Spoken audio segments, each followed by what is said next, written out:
제 하루는 동네 한 바퀴를 걷는 것으로 시작됩니다. 남들은 이 나이면 무릎이 쑤시고 허리가 아프다고들 하지만 저는 젊었을 때부터 워낙 억척스럽게 살아온 덕분인지 아직 뼈마디 하나는 짱짱하거든요. 새벽 공기를 마시며 걷다 보면 머리도 맑아지고 이런저런 생각도 정리되곤 합니다. 남편은 제 나이 마흔에 먼저 세상을 떴어요. 정말 눈앞이 캄캄했죠. 어린 아들 동규를 혼자 키워야 한다는 막막함에 밤새 울기도 많이 울었습니다. 하지만 주저앉아 있을 수만은 없었어요. 식당 주방 일부터 시작해서 안 해본 일이 없습니다.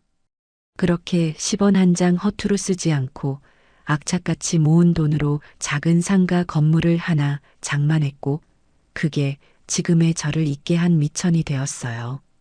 건물이라고 해서 뭐 그리 대단한 건 아니에요. 4층짜리 낡은 건물이지만 1층에는 식당 2개, 2층에는 미용실과 세탁소, 3층과 4층에는 살림집들이 들어와 있어서 매달 나오는 월세가 꽤 쏠쏠합니다. 이만하면 아들 눈치 안 보고 남은 인생 편안하게 살 수 있겠다 싶었죠. 저는 그 건물 4층에 혼자 살고 있어요. 자식 새끼 다 키워서 출가시키고 나니 이 넓은 집에 혼자 있는 게 어떨 땐 좀 헛헛하기도 하지만 그래도 속 편한 게 제일이라고 생각하며 지내고 있습니다. 그날도 어김없이 아침 운동을 마치고 집에 돌아와 간단히 식사를 하고 있었는데 현관문 비밀번호 누르는 소리가 들렸어요. 이 시간에 저를 찾아올 사람은 딱 한 명뿐이죠. 어머니, 저 왔어요. 역시나 제 아들, 이동규였습니다. 40이 넘은 아들이지만 제 눈에는 아직 물가에 내놓은 어린애 같기만 해요. 허우대는 멀쩡해서 어딜 가나 듬직하다는 소리는 듣는데 실속은 영 없는 녀석이죠. 일 안 가고 여긴 어쩐 일이냐? 제가 퉁명스럽게 물으며 밥을 계속 먹자 동규는 익숙하다는 듯 제 맞은편에 털썩 앉았습니다. 어머니 얼굴 뵈러 왔죠. 우리 어머니 식사는 잘 챙겨 드시나 걱정도 되고요. 아, 역시 어머니가 끓인 된장찌개가 세상에서 제일 맛있어요. 입에 발린 소리를 능청스럽게도 잘합니다. 저 말이 진심이 아니라는 걸 알면서도 아들이 와서 제잘거리는 걸 듣고 있으면 그래도 사람 사는 집 같아서 마음이 아주 나쁘지만은 않아요. 동규는 제가 차려준 밥을 한 그릇 뚝딱 비우고는 주변을 쓱 둘러보더군요. 어머니, 요즘 경기도 어렵다는데 월세는 잘 들어와요? 가게들 장사는 좀 된대요? 네 걱정이나 해라. 나는 네가 매달 가져다 주는 용돈 없이도 잘 먹고 잘 산다. 제 말에 아들은 머쓱하게 웃으며 머리를 극적였습니다. 에이, 어머니. 제가 능력이 없어서 그렇죠. 지금 구상하고 있는 사업만 잘 되면 제가 어머니 호강시켜 드릴게요. 이런 낡은 집 말고 으리으리한 전원주택에서 편하게 사실 수 있게 해드릴 겁니다. 저 구상하고 있는 사업이라는 말을 저는 지난 10년간 귀에 딱지가 않도록 들었어요. 번번이 시작도 못 해보거나 시작했다가 말아먹기 일쑤였죠. 그래도 하나뿐인 아들이 저렇게 희망에 부풀어 말하는데 거기다 대고 찬물을 끼얹고 싶지는 않았습니다. 됐다. 네 마누라랑 네 새끼나 잘 챙겨. 나는 지금도 충분히 호강하고 있으니까. 어머니는 꼭 그렇게 말씀하시더라. 아무튼 저는 어머니만 믿어요. 세상에서 우리 어머니가 제일 대단한 거 아시죠? 동규는 제 어깨를 주무르며 한참이나 아양을 떨다가 돌아갔습니다. 저 녀석이 저러는 게 꼭 뭔가 바라는 게 있을 때 나오는 행동이라는 걸 저는 경험으로 알고 있었죠. 하지만 애써 모른 척했습니다. 자식 이기는 부모 없다는 말이 괜히 있는 게 아니니까요. 그렇게 아들이 다녀간 뒤 저는 다시 혼자가 되었습니다. 텅 빈 집안에 저 혼자 앉아 있으니 아까 아들이 했던 말이 귓가에 맴돌았어요. 어머니만 믿는다는 그 말이 어쩐지 제 마음을 무겁게 짓눌렀습니다. 며칠 뒤 저는 해마다 하던 큰 연례 행사를 준비하고 있었어요. 바로 김장이었죠. 혼자 먹으면 얼마나 먹는다고 그러냐고들 하지만 그래도 제가 직접 담근 김치가 아니면 영 입맛이 돌지 않아요. 그리고 아들 녀석도 며느리도 제가 담근 김치를 제일 좋아했거든요. 배추 20포기를 절이고 온갖 재료를 넣어 양념을 버무리니 온몸이 땀으로 흠뻑 젖었습니다. 그래도 잘 익은 김치를 먹을 식구들을 생각하면 힘든 줄도 몰랐어요. 문제는 그 다음이었습니다. 양념을 다 버무린 김치를 김치통에 나눠 담고 보니 이걸 혼자서 김치 냉장고가 있는 베란다까지 옮기는 게 보통 일이 아니었어요. 김치통 하나가 어찌나 무거운지 허리를 삐끗할 것만 같았습니다. 마침 주말이라 아들 녀석도 집에 있을 것 같아 전화를 걸었죠. 동규야, 뭐하냐? 바쁘지 않으면 잠깐 집에 좀 들러라. 무슨 일이세요, 어머니? 내가 김장을 했는데 김치통을 혼자 못 옮기겠다. 와서 좀 옮겨주라. 제 말에 수학이 넘어 아들의 목소리가 순간 멎는 듯 했습니다. 잠시 침묵이 흐른 뒤 아들이 힘없는 목소리로 말했어요. 아이고, 어머니. 제가 요즘 팔이 너무 아파서요. 병원 갔더니 인대가 늘어났다고 무거운 건 절대 들면 안 된다고 하더라고요. 지금도 물리치료받고 있어요. 팔이 아파? 어디가 어떻게 아픈데? 오른쪽 어깨부터 팔꿈치까지 다요. 젓가락질도 힘들어요, 어머니. 정말 죄송해요. 마음은 정말 도와드리고 싶은데 몸이 이래서야. 아들의 울상 섞인 목소리를 들으니 더는 뭐라고 할 수가 없었습니다. 아프다는데 억지로 오라고 할 수는 없는 노릇이니까요. 알았다. 그럼 쉬어라. 전화를 끊으려는데 옆에서 전화를 엿듣고 있던 며느리 김미수가 수화기를 확 낚아채더군요. 어머니, 안녕하세요? 저 미수예요. 가시가 돋친 듯한 앙칼진 목소리였습니다. 어머니도 참 아픈 애한테 뭘 그런 걸 시키세요. 동규 씨 지금 팔 때문에 밤에 잠도 설치는 거 모르세요? 사람이 아프면 좀 쉬게 놔두셔야죠. 요즘은 돈만 주면 척척 다 해주는 세상인데 왜 굳이 아픈 아들을 부르세요? 사람을 쓰시지 그러셨어요. 저희도 바빠서 가보지도 못하는데 죄송하게 됐네요. 며느리는 자기가 할 말만 따다다 쏟아내고는 전화를 끊어버렸습니다. 저는 끊어진 전화기를 들고 한참이나 멍하니 서 있었어요. 서운함과 분노가 동시에 치밀어 올랐습니다. 아픈 아들을 부른 제가 그렇게 잘못한 건가요? 사람을 쓰라니요. 물론 돈 주면 사람 쓰는 거 저도 압니다. 하지만 자식에게 그깟 김치통 하나 옮겨달라는 게 그렇게 무리한 부탁이었을까요? 결국 저는 혼자 낑낑대며 김치통을 하나씩 옮기기 시작했습니다. 무거운 김치통을 끌고 밀고 들어 올리기를 반복하다가 결국 일이 터지고 말았어요. 마지막 김치통을 들어 김치 냉장고에 넣으려던 순간 뚝 하는 소리와 함께 허리에 극심한 통증이 밀려왔습니다. 저는 그 자리에 주저앉아 신음소리조차 내지 못했어요. 한참을 그렇게 엎드려 있다가 겨우 몸을 일으켜 안방으로 기어 들어갔습니다. 서러운 마음에 눈물이 왈칵 쏟아졌어요. 남편이 살아있었다면, 아들이 조금만 더 저를 생각해줬다면 이런 수모는 겪지 않았을 텐데. 너무 아프고 서러워서 아들에게 다시 전화를 걸었습니다. 혹시라도 지금이라도 달려와 주지 않을까 하는 신락 같은 희망을 품고요. 하지만 제 기대는 여지없이 박살났습니다. 어머니, 또 무슨 일이세요? 아들은 귀찮다는 듯이 말했어요. 제가 허리를 다쳤다고 꼼짝도 못하겠다고 울먹이며 말하자 아들은 깊은 한숨을 내쉬더군요. 그러게 제가 사람 쓰시라고 말씀드렸잖아요. 왜 그렇게 고집을 부리세요? 저 지금 중요한 사업 미팅 중이라 바빠요. 일단 약 드시고 누워 계세요. 끝나고 연락드릴게요. 달칵. 아들은 제 대답도 듣지 않고 전화를 끊어버렸습니다. 저는 차가운 방바닥에 누워 하염없이 눈물만 흘렸어요. 사업 미팅?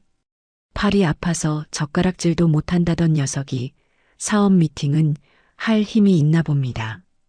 그 순간 제 마음속에서 무언가 단단히 부서져 내리는 소리가 들렸습니다. 아들에 대한 믿음, 그리고 마지막 남은 기대 같은 것들이 산산조각 나는 소리였죠. 저는 아픈 허리를 붙잡고 생각했습니다. 이제 더는 저 녀석에게 아무것도 기대하지 말자고. 내 노후는, 내 인생은 내가 책임져야 한다고 말입니다. 그날 밤 저는 아들의 전화를 기다렸지만 전화는 끝내 오지 않았습니다.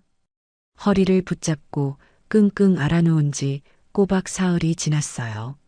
아들 녀석에게서는 그날 이후로 전화 한 통 오지 않더군요.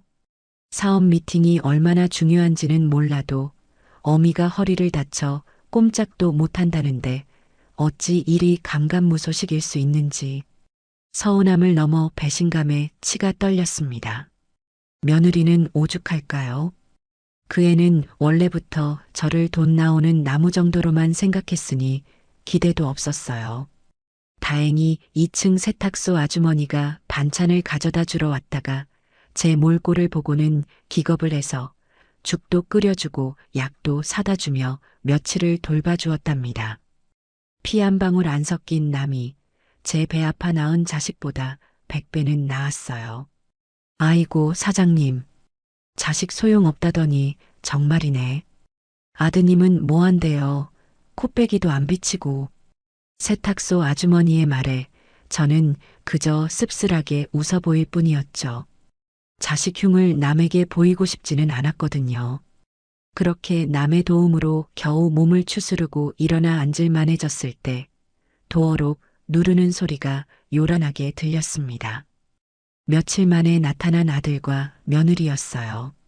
어머니, 괜찮으세요? 아이고, 어쩌다 이렇게.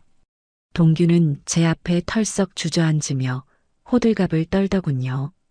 그 옆에 선 며느리 미수는 명품 가방을 고쳐들며 입을 삐죽였습니다. 그러게 사람 쓰시라니까 왜 고집을 부리셔서 이 고생을 하세요, 어머니. 그 말에 속에서 천불이 났지만 일단은 꾹 참았어요. 동규는 제 손을 잡으며 거의 울먹이듯 말했습니다. 어머니, 정말 죄송해요. 그날 미팅이 정말 중요해서요.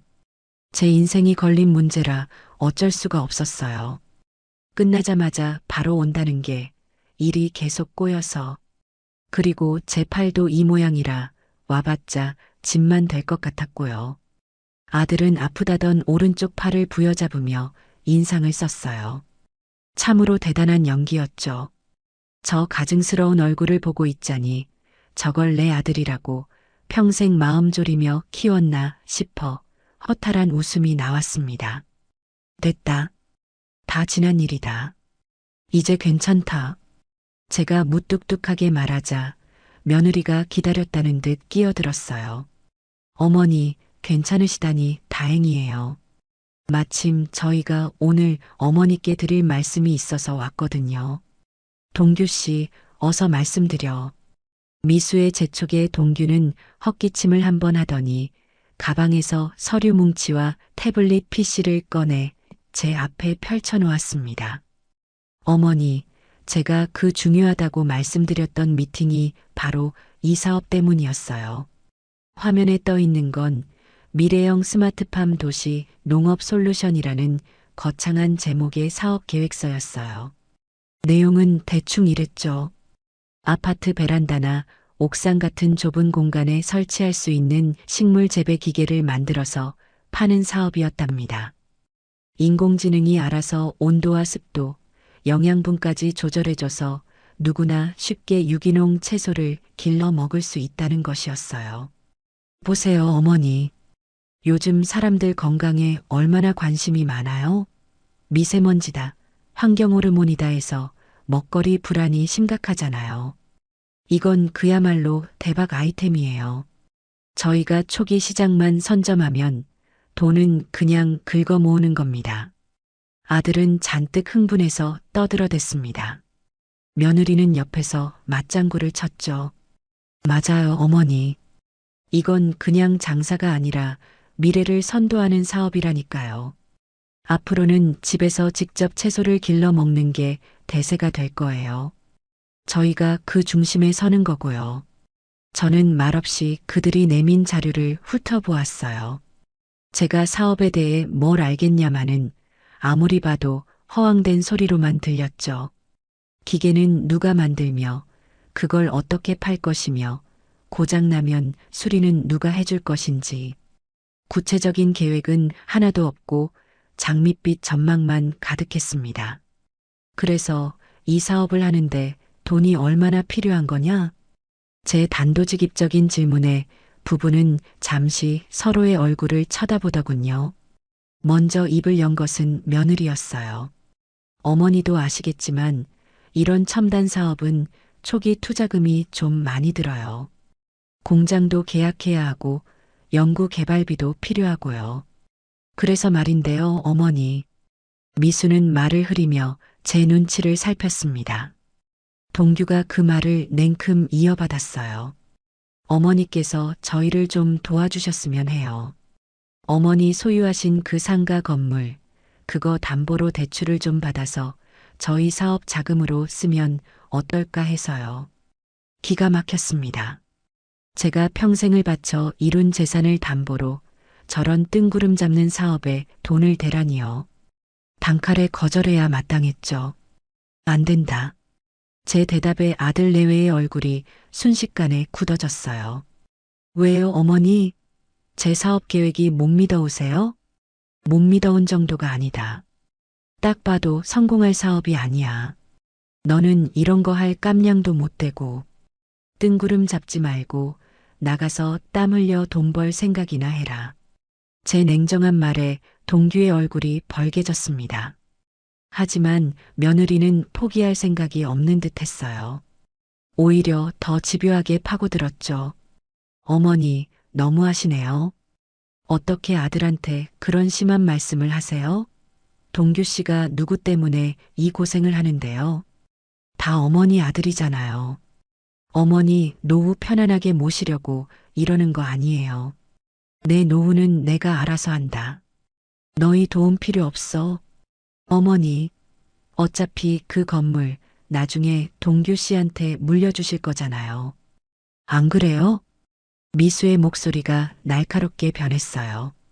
그거 미리 좀 당겨서 주신다고 생각하면 안 되세요? 저희가 이 사업으로 건물을 두 채, 세 채로 불려서 어머니께 효도하겠다는데 왜 그걸 못 믿어주세요? 저희가 어머니 재산 들고 도망이라도 갈까봐 그러세요? 뻔뻔하기 짝이 없는 말이었습니다. 속마음을 그대로 들킨 것 같아 얼굴이 화끈거렸어요. 제가 아무 말도 못하고 있자 이번에는 아들이 나섰습니다. 이번에는 전략을 바꾼 듯 했죠. 동규는 갑자기 제 앞에 무릎을 꿇더니 눈물을 뚝뚝 흘리기 시작했어요. 어머니, 저 정말 이렇게 살기 싫어요. 40이 넘도록 어머니한테 손 벌리고 능력 없는 남편, 못난 아빠로 사는 거 지긋지긋해요.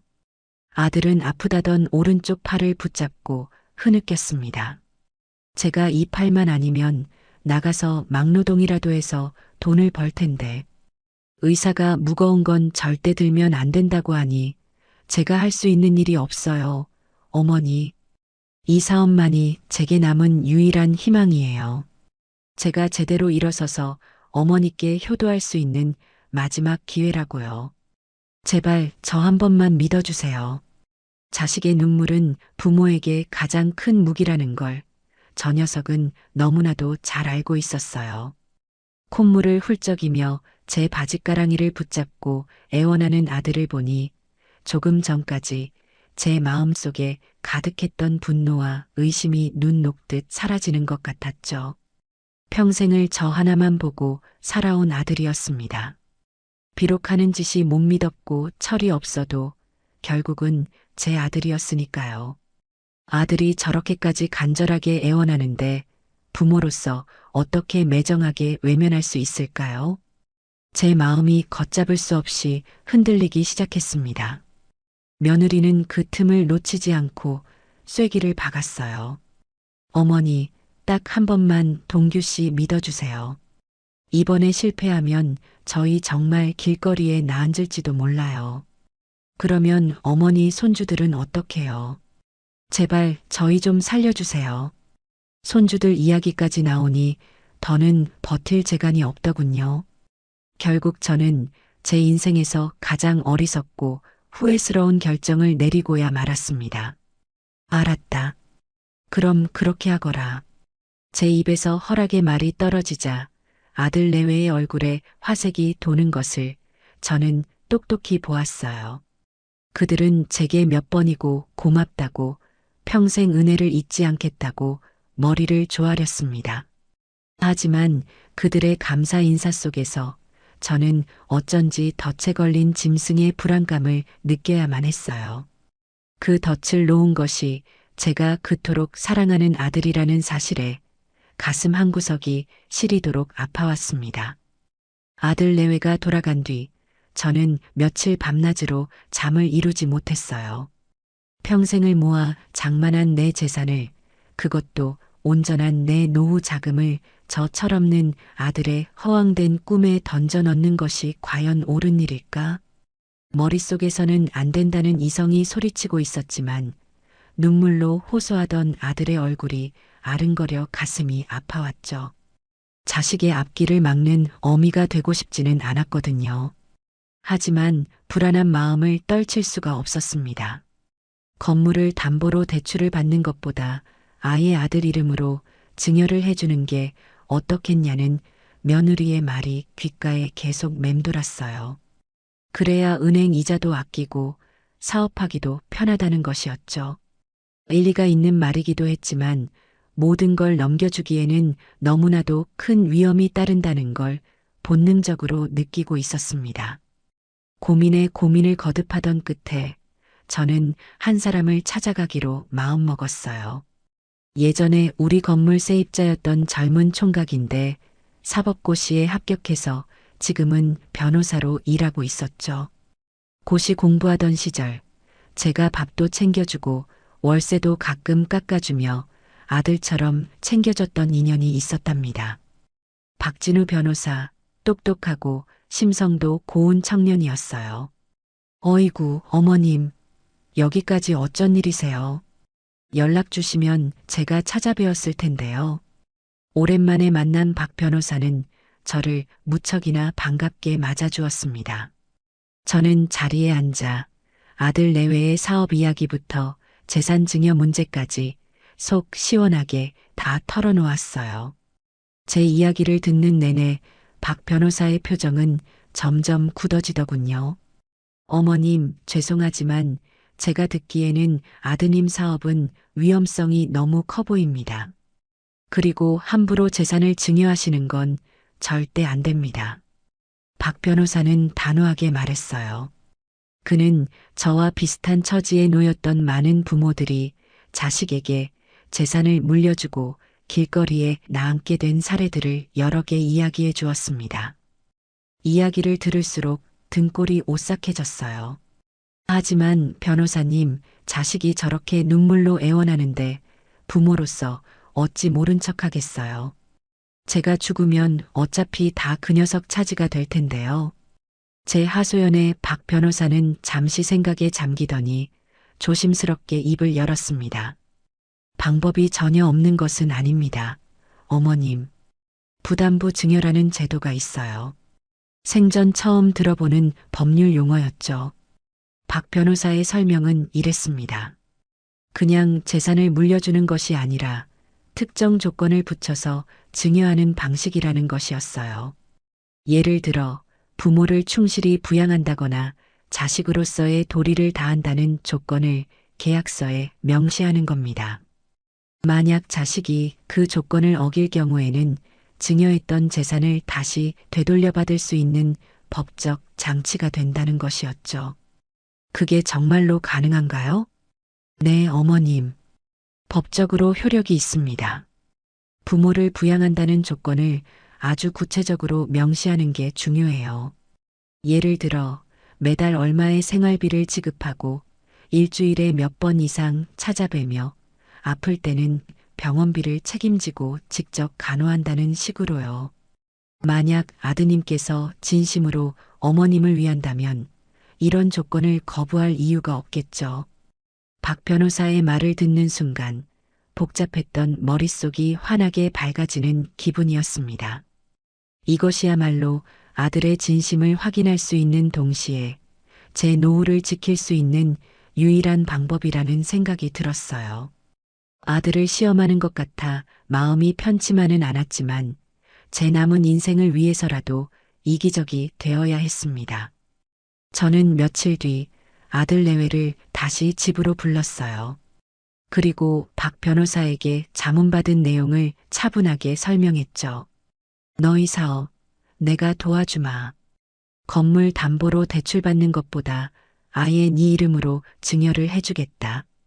제 말에 아들 내외의 얼굴이 환하게 밝아졌어요. 며느리는 어머님, 정말이세요? 역시 저희를 믿어주실 줄 알았어요. 라며 제 손을 덥석 잡았습니다. 하지만 저는 그 손을 뿌리치고 말을 이었어요. 대신 조건이 있다. 그냥은 못해줘. 제 단호한 말에 두 사람의 얼굴에서 미소가 사라졌습니다. 저는 미리 준비해둔 서류를 내밀었어요. 여기 적힌 대로 나를 충실히 부양하겠다는 약속을 법적으로 해야겠다. 매달 내 생활비로 300만 원씩 지급하고 일주일에 2번은 꼭 찾아와야 하며 내가 아플 때는 모든 병원비와 간병을 너희가 책임진다는 내용이다. 이 조건을 어길 시에는 증여한 건물은 즉시 내게 다시 돌아오는 것으로 한다. 이게 바로 부담부 증여라는 거다. 제 설명이 끝나자 방 안에는 무거운 침묵이 흘렀어요. 저는 아들과 며느리의 얼굴을 번갈아 쳐다보았죠. 아들은 당황한 기색이 역력했고 며느리 미수의 얼굴은 순간 굳어지며 분노인지 실망인지 모를 감정이 스쳐 지나가는 것을 저는 똑똑히 보았습니다. 그 짧은 순간 저는 며느리의 본심을 정확히 읽을 수 있었어요. 하지만 미수는 곧 표정을 바꾸어 아무렇지도 않다는 듯 웃어 보였습니다. 어머나 어머니, 저희를 뭘로 보시고 그런 조건을 다 거세요. 저희가 당연히 해야 할 일들인걸요. 서운하려 그러네. 말은 그렇게 하면서도 눈은 웃고 있지 않았죠. 먼저 입을 연 것은 아들이었습니다. 동규는 벌떡 일어나 제 앞에 섰어요. 어머니, 당연하죠. 제가 어머니 아들인데 그런 건 조건이 아니라 제 의무입니다. 얼마든지 넣으세요. 저는 어머니께 제 효심을 법적으로라도 증명하고 싶습니다. 당장이라도 계약서에 도장 찍을 수 있어요. 아들의 흔쾌한 대답에 며느리는 마지못해 고개를 끄덕였습니다. 저는 속으로 안도의 한숨을 내쉬면서도 씁쓸한 마음을 감출 수가 없었어요. 부모 자식 간에 이런 계약서를 써야만 효도를 보장받을 수 있는 현실이 너무나도 서글펐습니다. 며칠 후 우리는 박 변호사의 사무실에서 다시 만났어요. 박 변호사가 꼼꼼하게 작성한 부담부 증여 계약서가 우리 앞에 놓여 있었죠. 박 변호사는 계약서의 주요 조항들을 특히 부양 의무와 계약 해지 조건에 대해 아들 내외가 이해할 수 있도록 큰 소리로 또박또박 읽어주었습니다. 며느리는 애써 미소를 짓고 있었지만 다리를 까딱거리는 모습에서 초조함이 묻어나왔어요. 이동규 씨, 김미수 씨, 이 계약서의 모든 내용에 동의하십니까? 특히 증여자인 김문자 여사님에 대한 부양 의무를 성실히 이행하지 않을 경우 본 증여 계약은 해지되고 소유권은 즉시 김문자 여사님께 환원된다는 점 명확히 인지하셨습니까? 박 변호사의 확인 질문에 아들은 우렁차게 대답했어요. 네, 명확히 인지했습니다. 저는 제 이름 옆에 도장을 찍었어요. 평생의 피와 땀이 담긴 재산의 소유권을 아들에게 넘기는 순간이었죠. 도장이 종이에 찍히는 소리가 유난히 크게 들렸습니다. 아들과 며느리도 차례로 도장을 찍었어요. 그들의 얼굴에는 마침내 목적을 달성했다는 안도감과 기쁨이 가득했습니다. 저는 그 모습을 보며 제 선택이 부디 옳은 것이기를, 이 계약서가 그저 종이 조각으로만 남기를 간절히 바랐어요. 모든 법적 절차가 끝나고 건물 등기가 아들 이름으로 완전히 넘어갔다는 연락을 받은 것은 그로부터 일주일 뒤였어요. 아들은 등기부등본을 들고 찾아와 제게 큰절까지 하더군요. 어머니, 정말 감사합니다. 이 은혜는 평생 잊지 않고 효도하며 갚겠습니다. 이제 사업에만 전념해서 꼭 성공하는 모습 보여드릴게요. 며느리도 옆에서 어머니, 이제 저희만 믿으세요. 호강시켜드릴게요라며 살갑게 굴었어요. 저는 그들의 모습을 보며 내심 안도했습니다. 내 걱정이 그저 기우였기를, 저 아이들이 정말 효심으로 약속을 지켜줄 것이라고 믿고 싶었죠. 하지만 그 믿음이 깨지는 데는 그리 오랜 시간이 걸리지 않았습니다. 등기 이전이 완료된 바로 다음 주부터 모든 것이 달라지기 시작했어요. 일주일에 3번은커녕 코빼기도 보이지 않던 아들이었죠. 처음에는 사업 때문에 바쁜가 보다 하고 이해하려고 노력했습니다. 하지만 전화를 해도 받지 않는 일이 잦아졌고 겨우 통화가 되어도 어머니, 저 지금 회의 중이에요. 나중에 전화드릴게요 하고는 끊어버리기 일쑤였어요. 그리고 그 나중은 결코 오지 않았습니다. 일주일에 2번은 꼭 찾아오겠다던 약속은 첫 주부터 지켜지지 않았죠. 이상한 낌새를 느낀 것은 세입자에게서 걸려온 전화 한 통 때문이었어요. 1층 식당 사장님이었죠. 사장님, 저기 이번 달부터 월세 입금하는 계좌가 바뀌었다고 문자가 왔던데 맞습니까? 아드님 이름으로 된 계좌던데요. 그 말을 듣는 순간 머리를 한 대 세게 얻어맞은 듯 멍해졌어요. 아들 내외는 저와 단 한마디 상의도 없이 월세 통장을 자기들 명의로 바꿔버린 것이었죠. 저는 곧장 며느리에게 전화를 걸었습니다. 아들은 어차피 전화를 받지 않을 테니까요. 몇 번의 신호음 끝에 며느리가 귀찮다는 목소리로 전화를 받았습니다. 여보세요. 나다. 지금 통화 괜찮으냐? 네, 어머니. 무슨 일이세요? 저 지금 바쁜데. 목소리 톤부터가 예전과 완전히 달랐어요. 살가움이라고는 조금도 찾아볼 수 없는 차갑고 사무적인 말투였죠. 월세 통장, 너희 마음대로 바꿨더구나. 나한테는 말 한마디 없이. 제 추궁에 며느리는 코웃음을 쳤습니다. 어머니, 이제 그 건물 저희 거잖아요. 월세가 저희 통장으로 들어오는 건 당연한 거 아니에요? 그런 사소한 것까지 일일이 어머니한테 보고해야 하나요? 뭐, 사소한 거? 너 지금 뭐라고 했니? 기가 막혀 말이 나오지 않았어요. 며느리의 뻔뻔한 태도에 화가 머리끝까지 치밀어 올랐죠. 그리고 어머니, 저희 이제 사업 시작해서 정신없이 바쁜 사람들이에요. 그러니까 급한 일 아니면 자꾸 전화하지 마세요. 저희도 저희 인생이 있잖아요. 달칵. 며느리는 제 대답도 듣지 않고 전화를 끊어버렸습니다. 저는 핸드폰을 든 채 그대로 굳어버렸어요. 이제 그 건물 저희 거니까. 며느리의 그 말이 비수처럼 날아와 제 심장에 박혔습니다. 재산을 넘겨주자마자 가면을 벗어 던진 그들의 진짜 모습이었죠. 분노는 거기서 그치지 않았어요. 계약서에 명시된 매달 생활비 300만 원이 입금되기로 한 날짜가 며칠이 지나도 통장은 조용했습니다. 저는 참고 참다가 다시 며느리에게 전화를 걸었어요. 생활비 입금이 안 됐더구나. 확인 좀 해봐라. 제 말에 수화기 너머로 며느리가 깊은 한숨을 내쉬는 소리가 들리더군요. 어머니, 저희 지금 돈 없어요. 돈이 없다니? 월세는 꼬박꼬박 들어올 텐데 그 돈은 다 어디 가고 돈이 없다는 말이냐? 그 돈은 사업 자금으로 써야죠. 저희가 땅 파서 사업하는 줄 아세요? 공장 계약금도 내야 하고 직원 월급도 줘야 하고 돈 들어갈 때가 한두 군데가 아니에요. 그래서 약속한 생활비는 못 주겠다는 말이냐? 네, 당분간은요. 어머니 그동안 모아두신 돈 많으시잖아요. 그걸로 좀 아껴 쓰세요. 그 나이에 돈 쓸 때가 뭐가 그렇게 많으세요?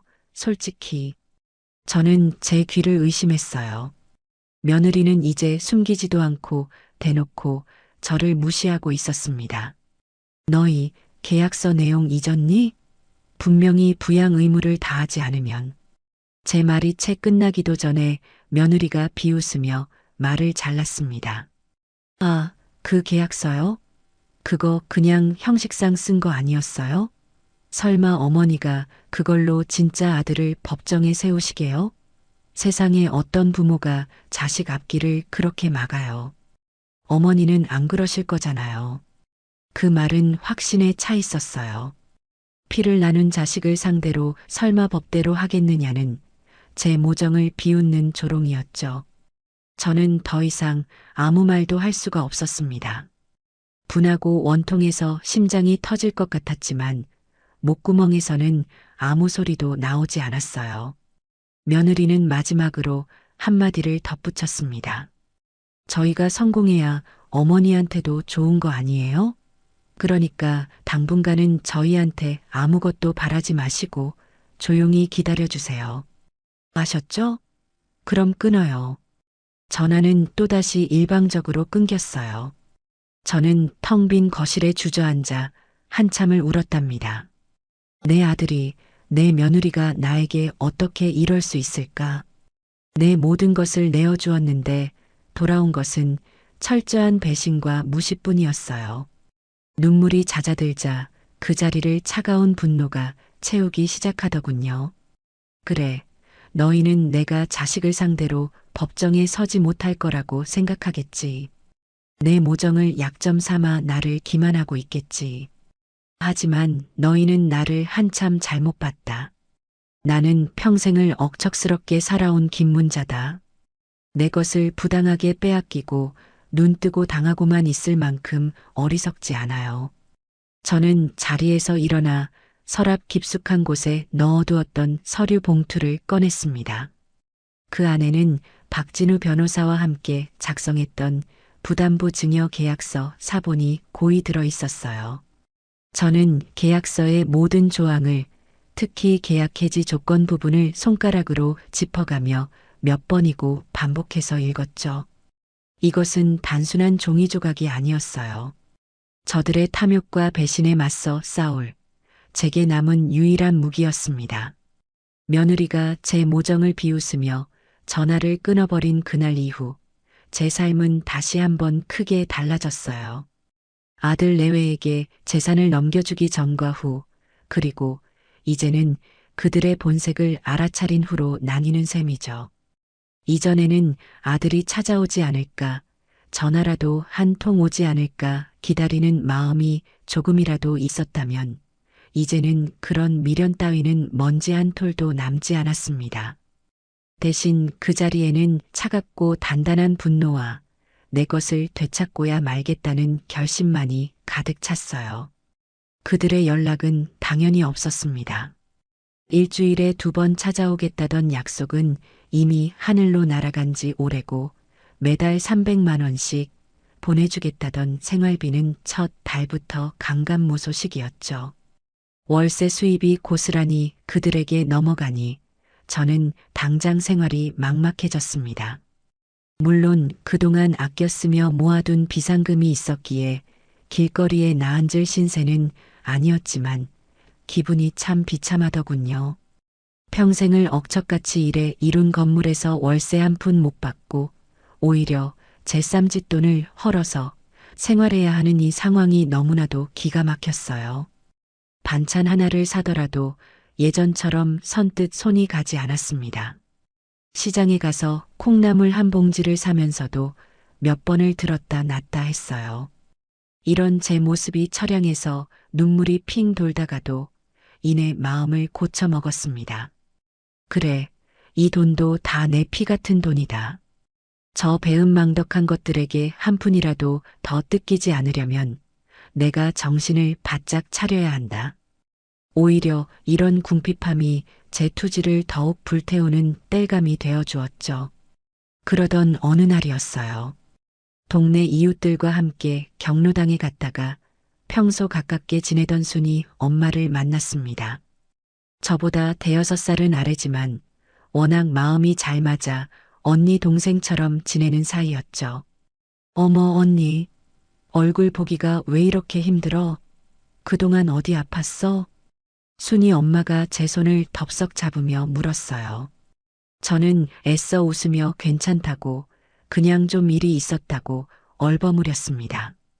자식 흉을 대놓고 떠들고 싶지는 않았거든요. 무슨 일인데 그래? 표정이 영 안 좋아 보여. 아, 맞다. 동규는 사업 잘 돼가? 지난번에 언니가 아들 큰 사업 시작한다고 자랑했잖아. 아들 이야기가 나오자 속에서 다시 열불이 터졌지만 저는 아무렇지 않은 척 연기를 했어요.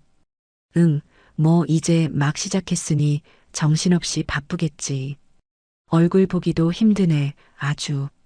아이고, 그래도 자식이 잘 나가는 게 부모한테는 제일 큰 효도지. 동규가 아주 듬직하잖아. 몸도 좋고, 몸은 무슨, 걔 요즘 팔이 아파서 고생이야. 인대가 늘어나서 무거운 건 들지도 못하고 밤마다 쑤셔서 잠도 설친다더라고. 그래서 내가 더 신경이 쓰이네. 저는 아들이 늘 하던 핑계를 무심코 내뱉었어요. 그런데 제 말을 들은 순이 엄마가 고개를 갸웃거리더군요. 팔이 아파? 동규가? 이상하다. 뭐가 이상해? 아니, 내가 며칠 전에 우리 아들 운동화 사주러 시내 나갔다가 새로 생긴 헬스클럽을 지나갔거든. 파워짐이라고 아주 번쩍번쩍하게 잘 지었더라고. 근데 거기서 동규를 봤단 말이야. 동규를? 걔가 헬스클럽에는 뭐하러 간대? 그러게 말이야. 운동복 쫙 빼입고 들어가던데 언니 아들 만나 해서 자세히 봤지. 동규 맞더라고. 근데 아프기는커녕 아주 펄펄 날아다니는 것처럼 보였는데 어깨가 떡 벌어진 게 아주 돌덩이 같더라니까. 순이 엄마의 말이 제 뒤통수를 세게 후려치는 것 같았어요. 심장이 쿵 하고 내려앉는 기분이었죠. 잘못 본 거 아니야?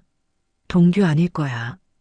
걔는 팔이 아파서 젓가락질도 겨우 하는 애야. 제 목소리가 저도 모르게 떨려 나왔습니다.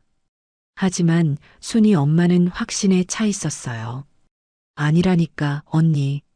내가 동규를 몇 년을 봤는데 그걸 못 알아보겠어? 딱 동규 맞았어. 아주 건강해 보이던데? 혹시 그새 다 나은 거 아니야? 저는 더 이상 아무 말도 할 수가 없었어요. 머리가죽이 쭈뼛 서는 느낌과 함께 그동안 아들이 제게 했던 모든 말들이 거짓말처럼 느껴지기 시작했습니다. 김치통을 못 옮겨주겠다며 아픈 신용을 하던 목소리, 키보드만 쳐도 팔이 쑤신다던 하소연 운전대를 잡기 힘들다던 핑계들. 그 모든 것이 저를 속이기 위한 연극이었다는 의심이 미친 듯이 피어올랐어요. 경로당에서 어떻게 집으로 돌아왔는지 기억나지 않아요. 저는 멍하니 거실에 앉아 순이 엄마가 했던 말을 몇 번이고 되뇌었습니다. 파워짐, 어깨가 돌덩이 같더라. 제 아들이 팔이 아파 고통받고 있다던 제 아들이 헬스클럽에서 운동을 하고 있었다니요. 처음에는 믿고 싶지 않았습니다. 순이 엄마가 사람을 잘못 봤을 거라고, 뭔가 착각했을 거라고 애써 스스로를 위로했어요. 하지만 마음 한구석에서는 이미 알고 있었죠. 그게 사실일 거라는 걸요. 분노가 치밀어 올라 당장이라도 아들에게 전화를 걸어 따지고 싶었습니다. 이 거짓말쟁이야. 네가 어떻게 나한테 이럴 수 있어? 하고 소리치고 싶었어요. 하지만 저는 가까스로 이성을 붙잡았습니다. 지금 어설프게 화를 냈다가는 저 교활한 것들이 또 무슨 핑계를 대며 빠져나갈지 몰랐어요. 증거가 필요했습니다. 저들의 거짓말을 만천하에 드러낼 빼도 박도 못할 확실한 증거 말이에요. 저는 자리에서 일어나 옷을 갈아입기 시작했어요. 마음이 조급해졌습니다. 지금 당장이라도 그 헬스클럽이라는 곳에 가서 제 눈으로 확인해야만 했어요. 하지만 곧 다시 자리에 앉았습니다. 이렇게 무작정 쳐들어가는 건 좋은 방법이 아니었어요. 저를 보면 분명 또 연기를 시작할 테니까요. 더 치밀하게 움직여야 했습니다. 저는 순이 엄마에게 다시 전화를 걸어 아무렇지 않은 척 안부를 묻다가 슬쩍 그 헬스클럽의 위치를 다시 한번 확인했어요. 그리고 인터넷으로 그곳의 운영 시간과 요금 따위를 꼼꼼히 찾아보았죠. 저는 결심했습니다. 내일 아들이 가장 방심하고 있을 시간에 그곳을 급습하기로요. 제 손으로 직접 그 거짓의 현장을 포착해서 저들의 가면을 벗겨내기로 말입니다. 그날 밤 저는 분노와 기대감에 뜬 눈으로 밤을 지새웠어요. 제 인생을 건 싸움의 서막이 그렇게 조용히 오르고 있었습니다. 다음 날 저는 아침 일찍부터 서둘렀습니다. 일부러 평소보다 더 낡고 허름한 옷을 골라 입었어요. 누가 봐도 헬스클럽과는 어울리지 않는 평범한 동네 할머니처럼 보여야 했으니까요. 심장은 쿵쾅거렸지만 머리는 이상할 정도로 차갑게 식어 있었습니다. 이건 단순한 확인이 아니었어요. 제 아들과의 관계를 그리고 제 남은 인생을 완전히 뒤바꿀지도 모르는 중대한 순간이었죠. 순이 엄마가 알려준 파워짐은 시내 중심가에 있는 큰 상가 건물 3층 전체를 사용하고 있었어요. 밖에서 보기에도 규모가 상당했죠.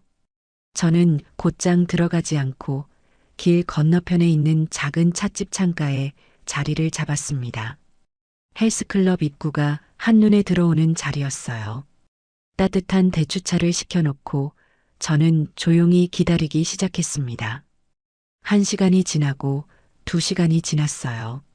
젊고 활기찬 남녀들이 쉴 새 없이 건물을 드나들었지만 제 아들의 모습은 보이지 않았습니다. 혹시 오늘이 오는 날이 아닌가, 내가 헛걸음을 한 건가 하는 불안감이 스멀스멀 피어오르기 시작했죠. 바로 그때였어요. 제 눈에 익숙한 외제차 한 대가 건물 앞에 멈춰 서는 것이 보였습니다. 제 돈으로, 아니, 이제는 아들 녀석의 돈으로 산 바로 그 차였어요. 운전석 문이 열리고 한 남자가 내렸습니다. 제 아들, 이동규였어요. 그런데 그 모습이 참으로 가관이었습니다. 몸에 딱 달라붙는 최신 유행 운동복을 입고 머리에는 멋스러운 헤어밴드까지 하고 있었죠. 아프다던 팔에는 번쩍이는 스마트워치를 차고 있더군요. 녀석은 차에서 내리자마자 기지개를 켜며 스트레칭을 했는데 그 몸짓 어디에서도 아픈 사람의 흔적은 찾아볼 수 없었습니다. 오히려 힘이 넘쳐 보였어요. 동규는 입구에서 아는 사람을 만났는지 환하게 웃으며 그 아프다던 오른팔을 번쩍 들어 하이파이브까지 했습니다. 그 모습을 보는 순간 제 몸의 모든 피가 거꾸로 솟는 것 같았어요. 분노를 넘어선 깊은 허탈감이 온몸을 덮쳤습니다. 하지만 저는 입술을 깨물며 감정을 억눌렀어요. 아직 끝이 아니었죠. 저는 차값을 계산하고 밖으로 나왔습니다. 그리고 심호흡을 한 번 한 뒤 헬스클럽이 있는 건물로 망설임 없이 걸어 들어갔어요. 엘리베이터를 타고 3층에 내리자 시끄러운 음악 소리와 함께 땀 냄새가 확 끼쳐왔습니다. 입구 카운터에 앉아있던 젊은 아가씨가 저를 위아래로 훑어보며 물었어요. 어떻게 오셨어요, 어머님? 아, 내가 아니라 우리 딸이 운동을 좀 하려고 하는데 시설이 어떤가 미리 좀 둘러보려고 왔어요. 잠깐 구경만 좀 할 수 있을까요? 저는 미리 준비해둔 거짓말을 능숙하게 내뱉었습니다. 직원은 별 의심 없이 고개를 끄덕이며 안으로 들어가 보라고 손짓했어요. 저는 고맙다고 가볍게 목례를 하고 안으로 들어섰습니다. 내부는 온갖 운동기구들과 땀 흘리는 사람들로 가득했어요. 저는 사람들 사이를 비집고 다니며 눈으로는 필사적으로 아들을 찾았습니다. 그리고 마침내 저 안쪽 프리웨이트 존에서 녀석을 발견했어요. 제 아들은 팔이 아파 젓가락질도 못한다던 제 아들은 벤치에 누워 무거운 쇳덩이를 들어 올리고 있었습니다. 끙 하는 기합 소리와 함께 녀석의 팔 근육이 울퉁불퉁하게 솟아오르는 것이 똑똑히 보였어요. 옆에서는 개인 트레이너로 보이는 젊은 남자가 자세를 교정해주며 숫자를 세고 있었죠. 저는 그 자리에 얼어붙은 듯 서서 그 광경을 바라보았습니다. 세상의 모든 소리가 사라지고 아들이 내쉬는 거친 숨소리와 쇳덩이가 부딪히는 소리만이 제 귓속을 가득 채웠어요. 분노, 슬픔, 배신감. 그 모든 감정이 한데 뒤엉켜 폭풍처럼 휘몰아쳤습니다. 하지만 눈물은 나오지 않았어요. 대신 제 마음속에서는 얼음처럼 차가운 무언가가 생겨나고 있었죠. 정신을 차려야 했습니다. 저는 이 순간을 위해 여기에 온 것이었어요. 저는 주머니 속에서 조심스럽게 스마트폰을 꺼냈습니다. 손이 미세하게 떨렸지만 저는 꾹 참고 동영상 촬영 버튼을 눌렀어요. 그리고는 커다란 운동기구 뒤에 몸을 숨기고 조용히 그 현장을 담기 시작했습니다. 아들은 벤치프레스를 끝내고 이번에는 더 무거워 보이는 덤벨을 양손에 들고 팔 운동을 시작했어요. 아프다던 바로 그 오른쪽 팔로 녀석은 아무렇지도 않게 10kg은 좋게 넘어 보이는 쇳덩이를 몇 번이고 들어 올렸습니다. 땀이 비오듯 흘러내렸지만 녀석의 얼굴에는 고통이 아닌 성취감이 가득했어요. 저는 렌즈를 확대해서 녀석의 얼굴과 팔 근육과 그가 들고 있는 덤벨의 무게 표시까지 화면에 선명하게 잡히도록 했습니다. 1분, 2분, 5분. 저는 아들의 배신 행각을 한순간도 놓치지 않고 영상에 담았어요. 이 영상은 단순한 동영상이 아니었어요. 그것은 제 아들이 저를 어떻게 기만했는지에 대한 명백한 증거이자 앞으로 시작될 싸움에서 저를 지켜줄 가장 강력한 창이었습니다. 충분한 증거를 확보했다고 판단한 저는 조용히 녹화 종료 버튼을 눌렀어요. 그리고는 아무 일도 없었다는 듯 왔던 길을 되돌아 헬스클럽을 빠져나왔습니다. 밖으로 나오자 차가운 겨울바람이 제 뺨을 스쳤지만 오히려 시원하게 느껴졌어요. 제 손안에 들린 스마트폰이 그 어느 때보다 묵직하게 느껴졌습니다. 이제 모든 준비는 끝났어요. 게임의 판도는 완전히 뒤집혔습니다. 헬스장에서 돌아온 그날 밤 저는 제가 찍은 동영상을 몇 번이고 돌려보았어요. 볼 때마다 피가 거꾸로 솟았지만 한편으로는 묘한 안도감이 들었습니다. 더 이상 저 혼자 속을 끓이며 의심할 필요가 없었으니까요. 진실은 제 손안에 있었고 이제는 그것을 어떻게 사용할지 결정하기만 하면 되었습니다. 다음 날 아침 저는 망설이지 않고 박진우 변호사의 사무실로 향했어요. 이번에는 미리 전화도 하지 않았습니다. 한시라도 빨리 이 증거를 보여주고 앞으로 어떻게 해야 할지 논의하고 싶었거든요. 다행히 박 변호사는 다른 약속이 없었는지 저를 바로 만나 주었어요. 어머님, 어쩐 일이세요? 표정이 많이 안 좋으신데.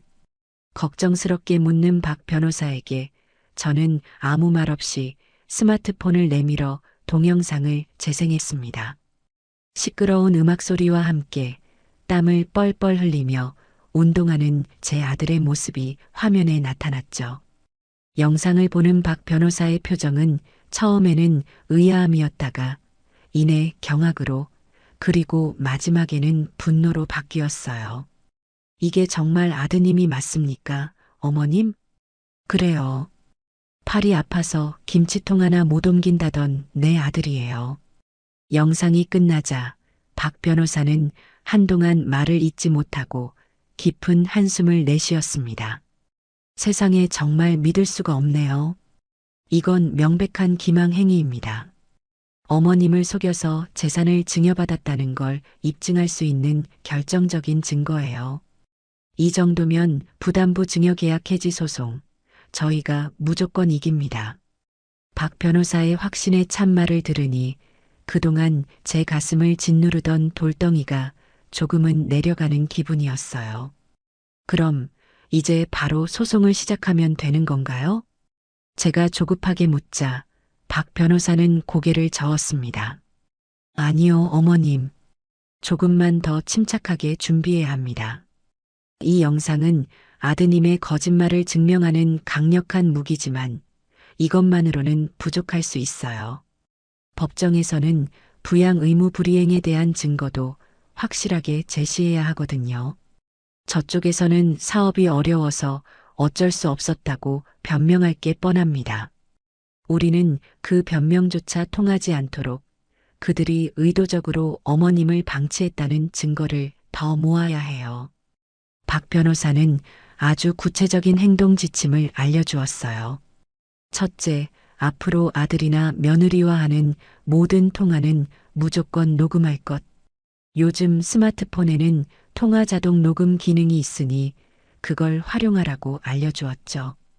둘째, 일부러 그들에게 도움이 필요한 상황을 만들어 문자로 요청하고 그들의 반응을 증거로 남길 것. 셋째, 생활비를 보내달라는 요구를 꾸준히 하고 입금되지 않은 내역을 전부 기록해 둘 것. 어머님, 지금부터는 조금 더 냉정해지셔야 해요. 마음 아프시겠지만 아픈 척, 약한 척 연기를 하셔서 저들의 본 모습을 계속 끌어내셔야 합니다. 그 모든 것이 어머님의 재산을 되찾을 증거가 될 겁니다. 박 변호사의 말을 듣고 나니 앞으로 제가 해야 할 일이 명확해졌어요. 저는 더 이상 슬퍼하거나 분노만 하고 있을 때가 아니었습니다. 저는 변호사 사무실을 나오자마자 제 스마트폰에 통화 자동 녹음 기능을 설정했어요. 그리고 집으로 돌아와 첫 번째 작전을 개시하기로 마음먹었죠. 저는 숨을 가다듬고 아들에게 전화를 걸었어요. 일부러 힘없고 아픈 목소리를 만들어냈습니다. 동규야, 나다. 네, 어머니. 무슨 일이세요? 여전히 귀찮음이 가득 묻어나는 목소리였어요. 내가 어제부터 속도 안 좋고 머리가 계속 어지러워서 아무래도 병원에 한번 가봐야 할 것 같다. 내일 오전에 병원에 좀 데려다 줄 수 있겠니? 수화기 너머로 아들이 깊은 한숨을 내쉬는 소리가 들렸습니다. 제 심장이 조마조마하게 뛰었지만 저는 태어난 척 다음 말을 기다렸어요. 아이고, 어머니. 저도 정말 가고 싶은데 아시잖아요. 제 팔. 제가 이 팔로 운전하는 건 너무 위험해요. 그러다 사고라도 나면 어떡해요. 그리고 미수는 내일 아침 일찍부터 중요한 계약이 있어서 정신이 없을 거예요. 역시나 예상했던 그대로의 대답이었습니다. 저는 속으로 쾌재를 부르며 더 애처롭게 말했어요. 그럼 어떡하니, 나 혼자 가기에는 너무 어지러워서 겁이 나는데. 택시 타고 다녀오세요, 어머니. 요즘 택시 잘 잡히잖아요. 제가 나중에 택시비는 보내드릴게요. 아무튼 죄송해요, 어머니. 사업 때문에 바쁘기도 하고 몸도 이래서 정말 어쩔 수가 없네요. 알았다, 그럼 끊어라. 저는 힘없이 말하고 전화를 끊었습니다. 그리고는 곧바로 통화 녹음 파일을 재생했어요. 아들의 변명과 핑계가 고스란히 담겨 있었죠. 저는 그 녹음 파일을 듣고 또 들었습니다. 예전 같았으면 서운함에 눈물을 흘렸겠지만 이제는 달랐어요. 아들의 거짓말 하나하나가 제 승리를 향한 디딤돌처럼 느껴졌습니다. 저는 곧바로 다음 단계로 넘어갔어요. 아들에게 문자 메시지를 보냈습니다.